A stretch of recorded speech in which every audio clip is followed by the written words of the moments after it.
make you live in a money pit. Money pit. If your basement needs a pump or your place looks like a dump, you live in a money pit. Money pit.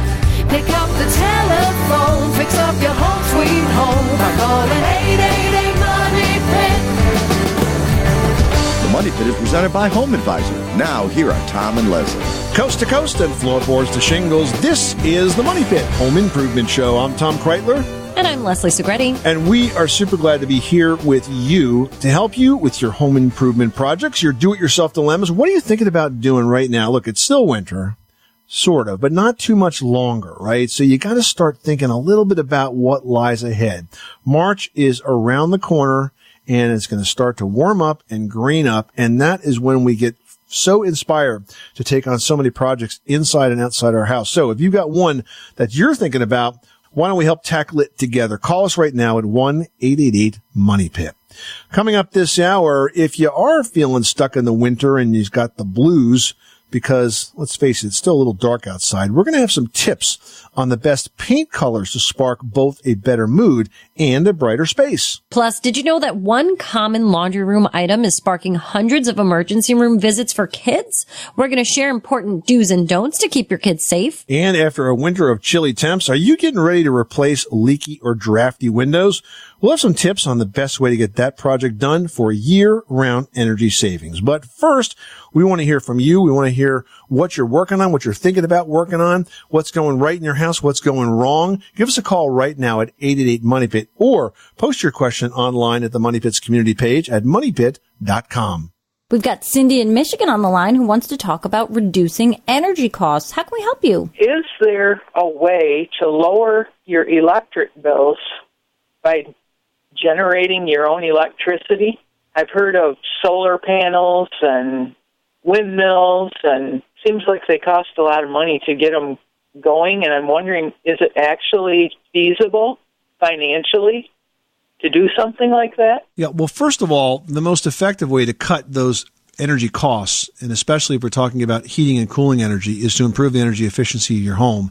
And the single most important way or easiest way to do that is by improving insulation. It's amazing how many people simply don't have enough insulation. In a state like Michigan, you're certainly going to want to have 15 to 20 inches of insulation in your attic. Now, as to your question about generating your own power, there are some programs that are run by state governments and by utility suppliers that include different sorts of rebates and different sorts of purchase, I don't want to say schemes, but sort of plans for getting that equipment to your house. So, for example, in my part of the country, they have offers where you don't actually pay for the initial installation. There, you partner with an energy company that does the installation of solar panels, and then as it generates energy, you get to keep some of that, and some of that goes back to the utility company, and eventually it pays off the cost of that installation. So I would investigate solar programs in your area and rebates that might be available. Start with the utility companies and go from there, because if there's a favorable program, that's the only way it makes them cost effective. You are correct in that a lot of these things are very expensive and don't make a lot of economic sense. But if there's rebate money available either locally at the state level or federally, it does make sense. Okay, so you would just call your energy company then? I would start there with your utility company, or just simply do some research online for rebates that are available in your area. Okay, Cindy? All right, thank you. You're very welcome. Good luck with that project. Randy in Delaware is on the line doing a bathroom project. Tell us how you're working on it. So a shower stall, an old shower stall was removed with, an old pan, just, all cruddy and moldy and outdated. So installing a new shower base, it's not a mud base, it's, preformed epoxy and, cement. And then, I was wondering about what type of flashing you might recommend from, the framing members behind, the corners and, any of these areas. How susceptible are they to, these moisture issues where, the corners may, with expansion and contraction, may break open or, get some kind of moisture penetration? What's the extent of the, flashing system that you put behind cement board? Okay, so when you put on tile backer board, you don't flash like you would if you were, putting up shingles and intersecting with siding. I mean, essentially what you do is you put the pan in, you put the backer board on, you overlap the pan, and then you put the adhesive on and the tile right on top of that. I mean, that's sort of the normal procedure for doing a tile job. You don't really, flash the board any further than just making sure it overlaps the prefabricated pan. Is that what I'm hearing? You're using a prefabricated, say, a fiberglass tile pan? Right. But there are a lot of recommendations out there to run like a 6 mil plastic sheet behind the backer board, so that any penetration that could occur in the future hits this plastic wall. It overlaps the pan, and in front of that, the backer board overlaps it. But anything that penetrates the backer board and the tile and all that hits this plastic and eventually makes its way to the pan. Never actually, getting to the framing members. I don't have a problem with that. But let me put it to you this way: for many years, the way that tile showers were done is they simply put the green board, the water-resistant drywall, right on top of the studs, and that was it. There was nothing more than that. So by putting on a tile board, you're already making it a lot more durable. And if you want to put a polyethylene sheet behind that, I have no problem with that. Just make sure that the shower pan that you choose goes up enough to create that good overlap at the bottom so you don't have water that backs up into it. I think that's it. All right. Well, good luck with that project. Thanks so much for calling us at 888-MONEY-PIT. You are tuned to the Money Pit Home Improvement Radio Show on air and online at moneypit.com. Give us a call at 888-MONEY-PIT, presented by Home Advisor. You can get instantly matched with top-rated home pros for any project and book appointments online, all for free. And still ahead on the Money Pit, have the winter blahs got you feeling a bit blue? Well, don't worry. We've got tips on the best paint colors to perk up your space and brighten your mood after this. You live in a money pit.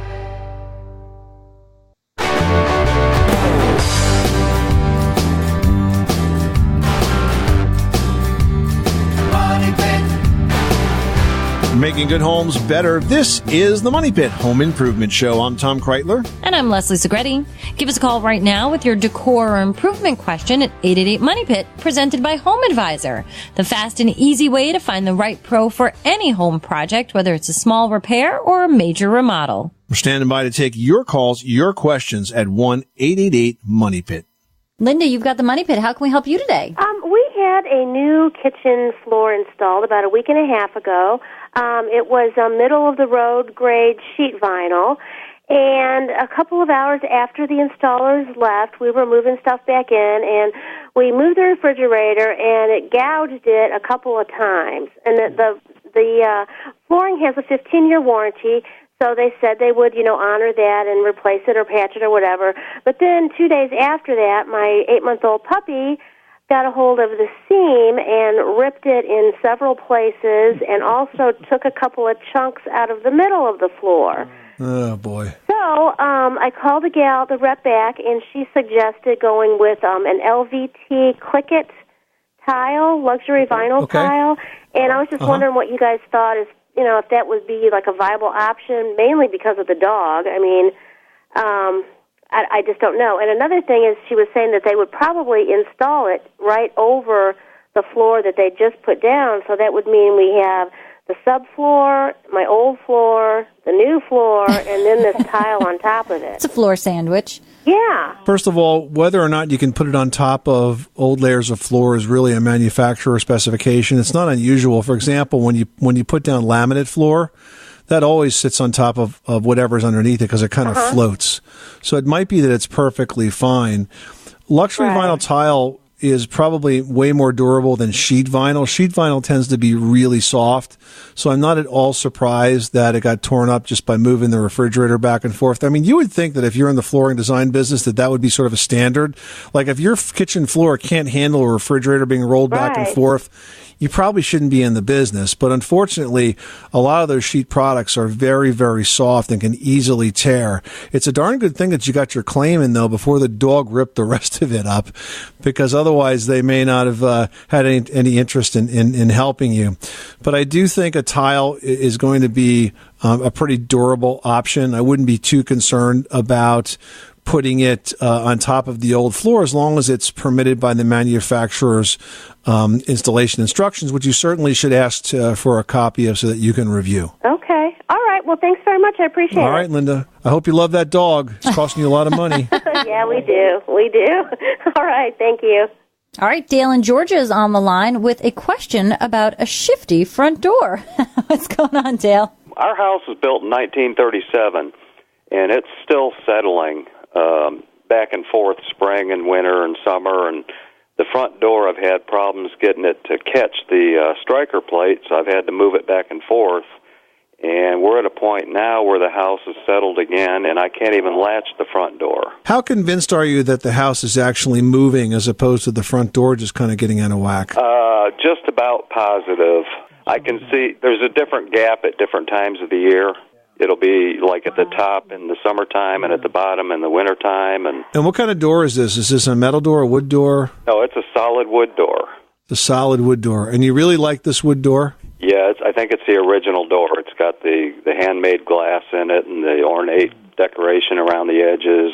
Right, so you have no interest in replacing the door? No, I put a new door on the back, but I really don't want to lose this door if I can. What I would probably do is essentially rehang the door.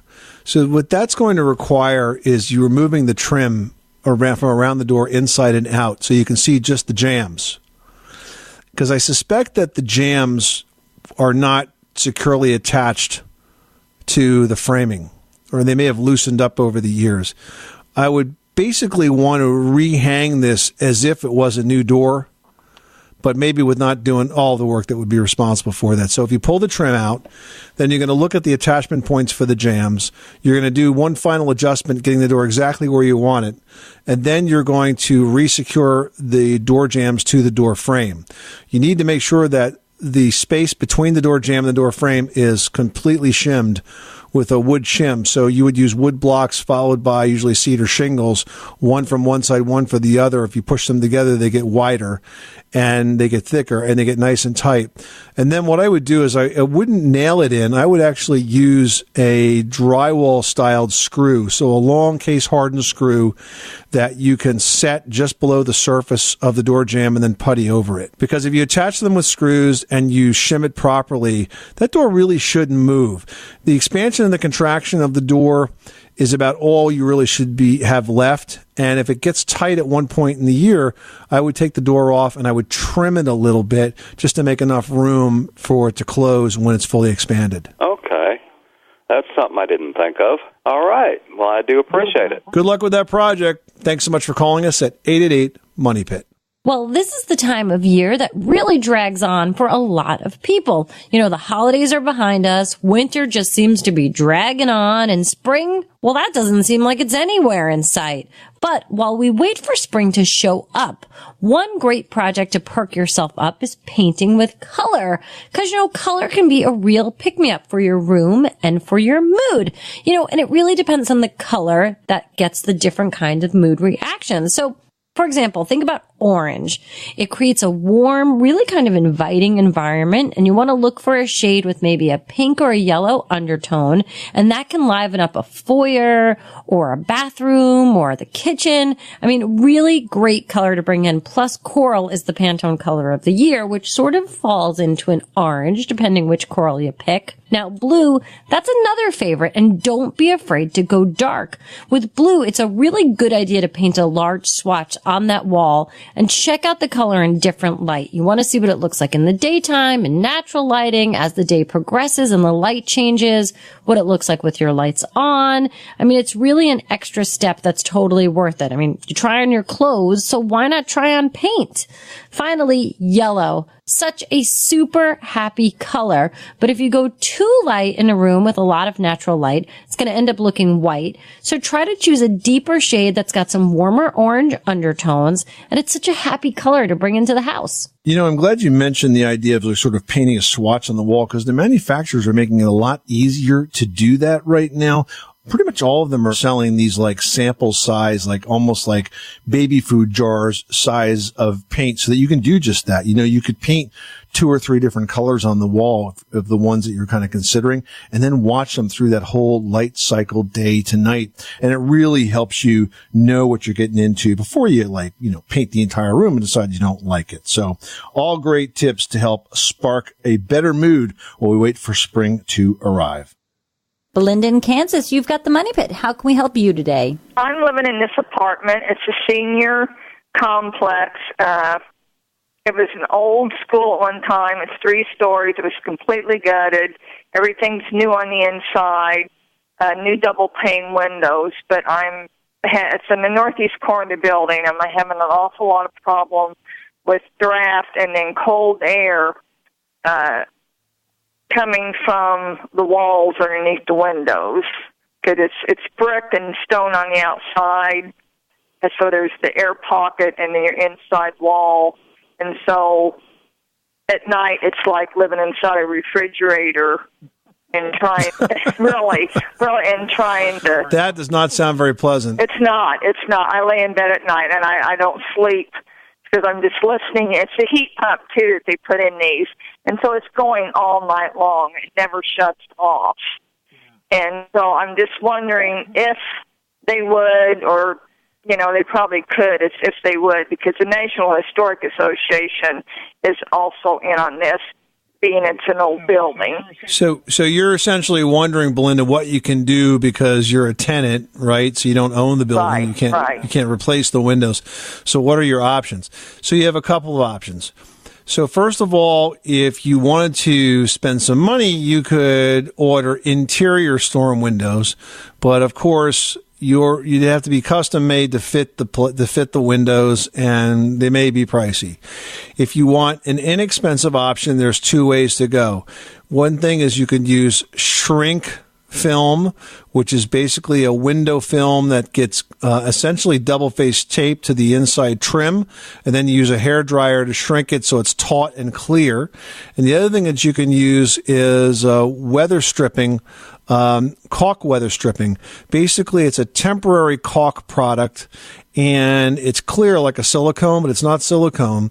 And you essentially caulk your windows shut with this temporary caulk, and then in the spring you can peel it right off. It comes off like in a rubbery strip. Now, the only thing bad about using the temporary caulk is that you will not be able to open or close the window once it's done, because it's pretty much sealed shut. So you don't want to do this to like your bedroom window, where you may have to use it to get out in the event of an emergency. Actually, they pretty much tried all that. They see, the problem is the National Historic Association won't let them do a lot of stuff, and they hadn't caulked around the cracks where the frame of the windows meet the windowsill and along the wall. So they came up, they did that. So let me say that again, Belinda. We're not talking about caulking outside the window. We're talking about caulking inside the window. So basically right around the sash, where the sash meets the sill, where the sash meets the jamb, those are the areas that you typically would not caulk. You would never caulk. But if you use the temporary weather stripping caulk, you can caulk right over those seams where all of the air gets in. And then again, in the spring, you grab a little end of it and you peel it, and it comes off in usually one solid piece. It works quite well. You may have to order it if you don't find it on your store shelves. I know Red Devil makes one called Seal and Peel, so you can look up that brand. Belinda, thanks so much for calling us at 1-888-MONEY-PIT. Hey, did you know that one common laundry room item is sparking a lot of emergency room visits for kids? We're going to share important do's and don'ts to keep your children safe after this. 888-MONEY-PIT.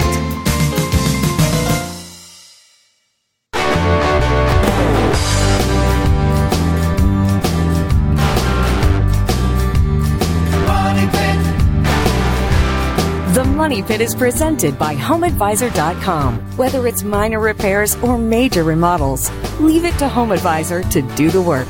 Check out HomeAdvisor.com. Making good homes better. This is the Money Pit Home Improvement Show. I'm Tom Kreitler. And I'm Leslie Segretti. Well, we all know how quickly toddlers can get their hands on something that they shouldn't. And in the last several years, emergency rooms around the country have seen an increase in toddlers who've ingested the very colorful and convenient laundry packets that have become so popular in doing the laundry. And while laundry pod poisonings are rare, they're also completely preventable. And that's one reason the American Cleaning Institute has launched a campaign called Packets Up to help educate parents on how to create safe laundry rooms. With us to talk about that is Brian Sansoni, the Senior Vice President of Communication. Welcome, Brian. Hello, Tom. Hello, Leslie. We here at the American Cleaning Institute are very happy to be with you and helping families keep their laundry rooms laundry safe. Yeah, we'll start by talking about these laundry packets because I think this is kind of one that snuck up on everybody. You know, the manufacturers did a good job of making these things look colorful and friendly and easy to use. But I don't think anyone ever envisioned that kids would see those bright colors as potentially something that they might want to get into their mouth, because I guess candy is colored that way. And I don't know if that's the reason it happens or not. Perhaps you do, but it's just one of those things that you just would never have predicted. Laundry packets were really the first new successful laundry format really in decades since liquid detergent became popular. So it was a brand new mass market product, came in about 2012 or so. So people were just getting used to them. And we found, as some of the calls to poison control centers increased, we needed to educate and inform a whole new crop of parents and caregivers about using these products safely. So that's why today we call our program Packets Up. You know, I think it's so important because generally when you're in the laundry room, everything is stored low because, you know, you want to go under the sink to get to the detergent. You know, everything is in a very easily accessible place. And because the design of these packets is very appealing, you've got to kind of rethink your entire laundry room layout and how you use the space. These products are so easy for people to use. It's that whole load of detergent in one little packet, so it's very easy to use. That's one of the reasons why it's so popular. But we need to make it intuitive for parents and caregivers, especially with young kids around, to use these products safely, to store the products safely. So that's why with kids that, you know, you might have toddlers running in and out of the laundry room, you might be busy, you know, you might be doing dinner, you want to get this load of laundry in, but you got to remember, as soon as you put that packet into the laundry machine, you need to make sure that the container is sealed and it's put back up out of reach and out of sight of children. Yeah, you know, we think about locking kitchen cabinets, for example, where we might keep some of our soaps and other cleansers, or dishwasher packets, you know, or pellets. You know, that's probably the other place in the house where we use a sort of pre-measured packet style detergent. But for the laundry, you just don't think about that. And you're right. We need to make sure that parents know to keep those packets up high where they can't be reached and in properly sealed containers.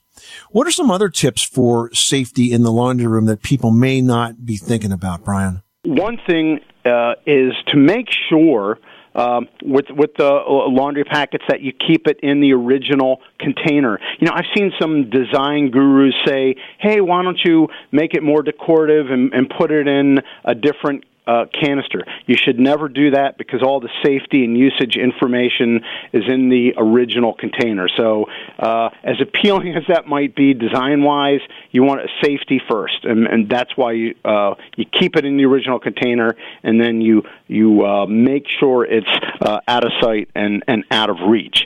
Another thing is, parents told us in a survey we did in 2017, two-thirds of parents with kids under 4 said their laundry room is accessible to children. So that spoke to us the need to really enhance our conversations with parents and caregivers or those who talk to them regularly about keeping their rooms laundry safe. It's okay for older kids to help with laundry as they grow up, because we think it's important that kids, as they get older, to know how to do the laundry. And candidly, that certainly would help out a lot of moms and dads as older kids can't happen fast enough. That's right. And so when you can teach them those habits to do it, use the laundry safely, properly, that's great. So when you think your kids are ready, that's okay. But I think most of the issues that we've seen have been with the kids under 6 who are still developing their safety skills. So it's kids move so fast, and accidents can happen in an instant. That's why we like to say there are new parents born every day. So that's why we think parents of brand new babies as they grow into toddlers, this is a really important safety reminder. Well, that's a great point. Brian Sansoni, the Vice President of Communication and Outreach for the American Cleaning Institute. Thank you so much for stopping by the Money Pit. Great advice on how to keep your kids safe in the laundry room. And by the way, Brian was good enough to create a post for us, 5 tips for a safer, healthier, and kid-friendly laundry room. That's online right now on the homepage at moneypit.com. Thanks, Brian. Great work. Brian Sansoni, thanks so much for stopping by the Money Pit. Just ahead, between sky-high electric bills and expensive heating costs this winter, are you finally getting ready to replace those leaky or drafty windows? Well, we're going to have tips on the best way to get that project done in today's Pro Project Tip, presented by HomeAdvisor.com, next. You live in a money pit.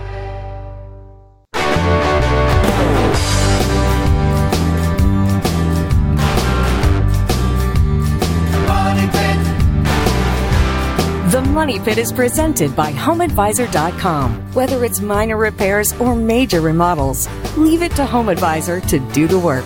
Check out HomeAdvisor.com. Making good homes better. This is the Money Pit Home Improvement Show. I'm Tom Kreitler. And I'm Leslie Segretti. Pick up the phone, give us a call right now for the answer to your home improvement question at 1-888-MONEY-PIT, presented by Home Advisor. They really have the best local pros for any home service. That's right. It doesn't matter what that project is. They make it fast and easy to find those top-rated pros. And there are no membership fees. It's 100% free to use. HomeAdvisor.com. Now we're going to Arkansas, where Deborah's on the line, thinking there might be some mold in her money pit. Tell us what you're seeing. The last rain that we had, water got in one of my bedrooms. And once the water got in, I noticed that there was black spots on it, which was mold that was on there. And I was just inquiring about, should I get someone to come out and clean that, or if I would be able to clean that myself. Have you fixed the leak yet, Deborah? No, I have not fixed that. Okay, so the first thing you need to do is fix the leak, because if you don't fix the leak, it's just going to come back over and over and over again. So do that first off. Secondly, with respect to the mold, I would spray a bleach and water solution on that, about 1/3 bleach, 2/3 water. Protect the surrounding area so you don't stain the carpet or the furniture or anything like that. Let it sit for a good 15 or 20 minutes, and then you can clean it up after that, rinse it off and clean off the wall after that. And I'd spray a product called Concrobium Mold Control over that, which will leave sort of like a residue behind that will stop any future mold from growing. But there's no sense doing all that if you still have a leak, because that leak's going to cause the mold to keep growing. So fix the leak first, then get rid of the mold after that. Okay, Deb? Okay. All right. Thank you. Appreciate it. Well, between those sky-high electric bills and the expensive heating costs that you may have faced this year, a lot of folks are probably thinking about replacing leaky or drafty windows. Now, window replacement is an important job, but it is a job that is best left for a pro. That said, we've got a few tips to help make sure it all goes super smoothly in today's Pro Project Tip, presented by HomeAdvisor.com. Yeah, first of all, I think it's really important to understand the difference between a replacement window and a new construction window. Now, replacement windows are just that. You get them custom sized and designed to replace an existing old window. They're going to fit in that exact same size opening. Now, unlike new construction windows, you don't have to remove any siding to put these in. And that makes it really simple. Now, next, once you determine the pro you're going to hire for the project, it's important to let that pro measure for the new window. Don't do it yourself. Here's why. Because it can be a big mistake. All replacement window manufacturer specs are going to vary. But if the pro measures for the window and it doesn't fit, guess what? It's their responsibility to fix it. You're not going to get stuck paying for a window that just doesn't work in your house. Now, once the big installation day arrives, you want to make sure you do some prep work. You've got to remove the window treatments, clear the window area as much as possible. It's going to help that process go more quickly and much more smoothly if you've got everything ready for when those pros arrive. They can get right to work. And lastly, make a rain plan. You want to find out what your window installer's weather policy is and decide together on an acceptable weather conditions for the project. Now, since windows can be replaced 1 or 2 at a time, you don't really have to worry as much as you might think about your entire home being sort of left open to the elements, but you do want to make sure you communicate with your pro. By working together, you're going to make sure there are no surprises. And that's today's pro project tip presented by HomeAdvisor.com. With HomeAdvisor, you can get matched with top-rated home service pros in your area, read the verified reviews, and book appointments online, all for free. Pete in Wisconsin on the line with a garage door problem. What's going on at your money pit? Well, I'm mostly a do-it-yourselfer, but I do call the professionals and have them come in when needed. I installed a steel insulated garage door about 3 years ago, maybe 4 now, and worked just fine until just recently. It sounds like it's binding when it's going in the up position, and I ran it like 50 times trying to find where it's binding. I'm not seeing any place where it's rubbing on the track or anything else, but it sure is making a noise like it is. And as I watch it, it appears as if one side may be going up slightly higher than the others. Any ideas, guys? Pete, can you disconnect the garage door opener from the door itself? I can, and I have. Okay, and once the garage door opener is disconnected, can you open and close the garage door smoothly and evenly with no binding whatsoever? There's less binding, but there's still some. You can tell that there's still a load on one side, it kind of feels like. So it sounds to me like maybe the roller bearings are shot on some part of the door, because there's those roller bearings that fit inside the track, and they help move the door up and down. And if something is stuck, if one of those bearings is not turning, it's going to jam on that one side, and it'll sort of fight itself, and it'll try to come up crooked, and that might be what's causing this. I would disconnect the garage door opener from the scenario and work on getting the door to operate nice and smoothly. Okay. If it's binding, if you feel like it's binding or uneven without the garage door opener attached to it, then that's the heart of the problem right there. Okay. Do you think that would solve the appearance that one side is being raised? I imagine it would. You mean raised like more than the other side, like one side comes up first? Yeah. Yeah, because if the side that's staying down is binding, then there's a drag on that, so it's going to try to pull the door up crookedly. Wonderful. Well, I think you may have fixed my problem. I'm going to go check those rollers and make certain that those are all good, and if I need to replace any of those are relatively inexpensive, so the money pit isn't so bad tonight. All right, Pete. Good luck with that project. Thanks so much for calling us at 888-MONEY-PIT. Still ahead, we all love a cozy fire this time of year, but if you're not careful where you store your firewood, you could be opening your home up to termite infestation. We'll explain it all when we come back. You live in a money pit.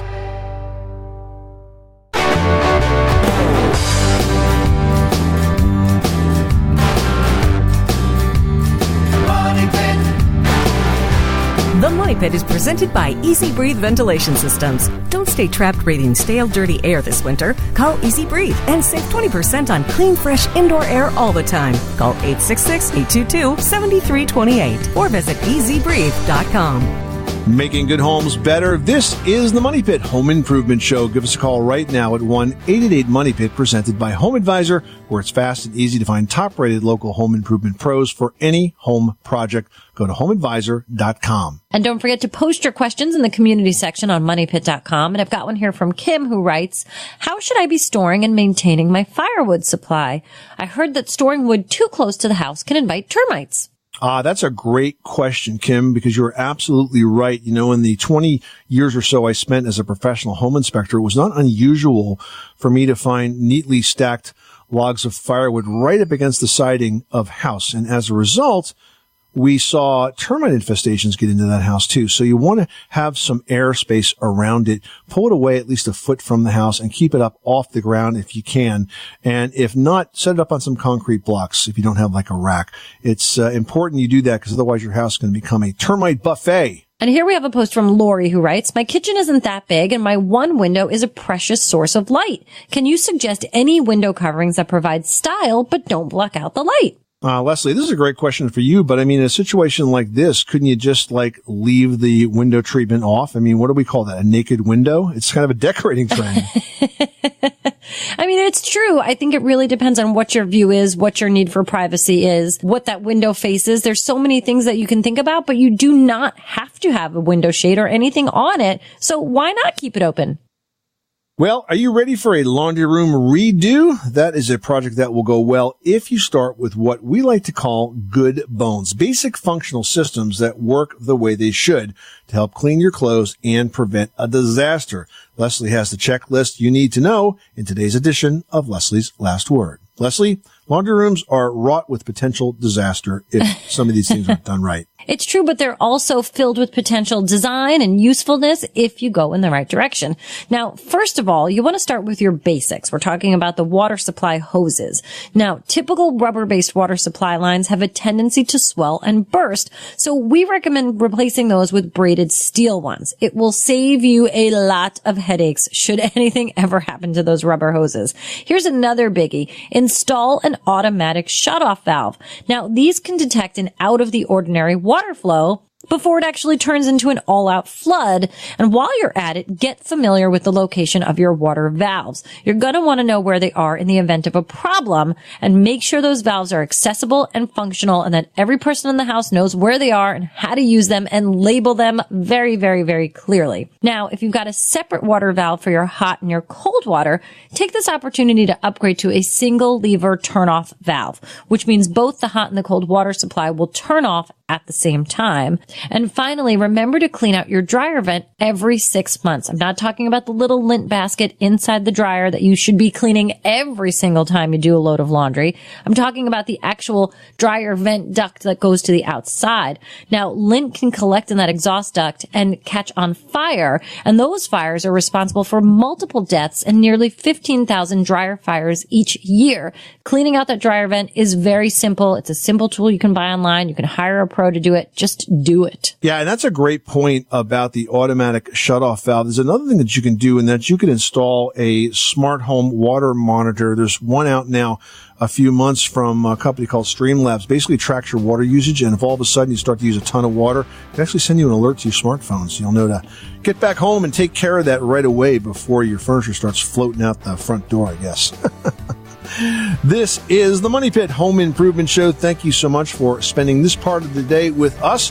We hope we've given you some tips and advice that help you out. If you got questions, you can reach us 24/7 at 1-888-MONEYPIT, or always you can post your questions to the community page at moneypit.com. I'm Tom Kreitler. And I'm Leslie Segretti. Remember, you can do it yourself, but you don't have to do it alone.